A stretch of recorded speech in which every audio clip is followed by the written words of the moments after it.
Woman from Colorado, Ms. Petersen, is recognized for 5 minutes. Thank you, Mr. Chairman, and thank you, Madam Secretary, for being with us today. I really appreciate the work that you do every day, and want to go over a few policy questions. But first, I was taken aback by, when we think about what we just went through with the global pandemic, with investing and keeping people housed, how important that was with stabilizing our local communities. I was a state senator at the time, and I just want to thank you for your support. I can't imagine if we didn't have those dollars.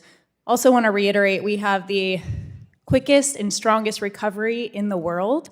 You wouldn't know that if you listen to my Republican colleagues about our state of our economy and not remembering what we just went through and what we're coming out of from a global pandemic.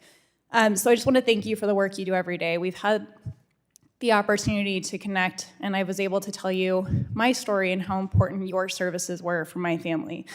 My mom was one of the people who qualified for Section 8 housing, and it saved her life. She would not be here today. I was surprised that substance use disorders were brought into the conversation of whether people should be drug tested. I can tell you that if you put people on the streets, it is only going to get significantly worse and more expensive. I've seen this firsthand with my aunt and my cousin. And so what you do is so important, but it's only the first step. It also takes substance use disorder treatment and recovery services. That is completely outside of what you do.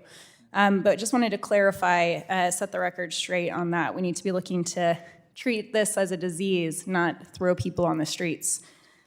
Something that I'm interested in is, we talked about the mortgage rate increase because of rising inflation. Once again, strongest recovery in the world here in the United States. We have a lot to be proud of and hopeful for with where we are.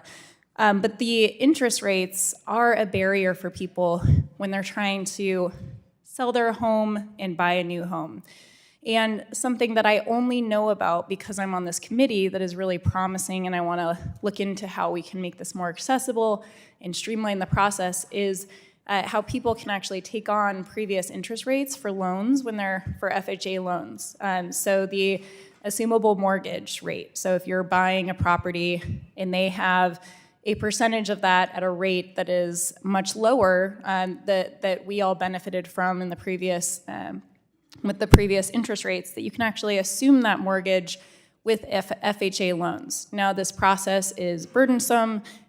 Most people don't know that this isn't even an option. What do you think that we can do to make sure that people know about this as an opportunity when buying new homes? Well, we do have housing counseling all over the country. So all that anybody would need to do is one of two things: contact a housing counselor or contact our office directly, and we can refer them to a housing counselor. So we can give them the information. Thank you, Madam Secretary. I've heard that it can be a little burdensome, so I'd love to work with you on what we can do to support streamlining that process.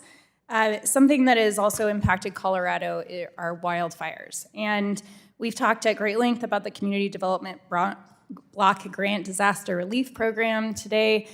We know that this can be used with disaster support. Are you finding that there are barriers with you all being able to provide these funds when it comes to wildfires? And is there something that Congress needs to do to adjust? Well, our problem is that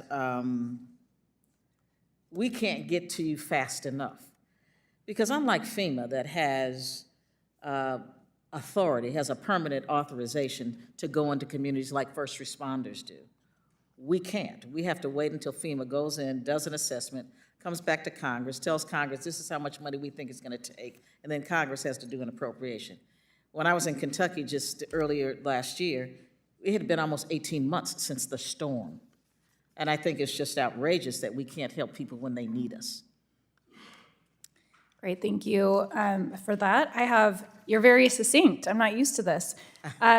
We also, something that has been, I think the unfortunate reality is the attack on HUD and whether or not there should be any public investment in housing, whether or not the free market's going to address this.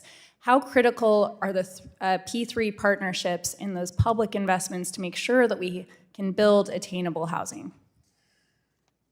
Neither the federal government nor private entities can build all of the housing we need.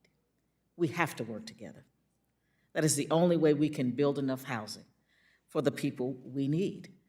Whether you use the number we are short 1.5 million units of housing, or if you use the 4 million that many people are using, neither of us can do it alone.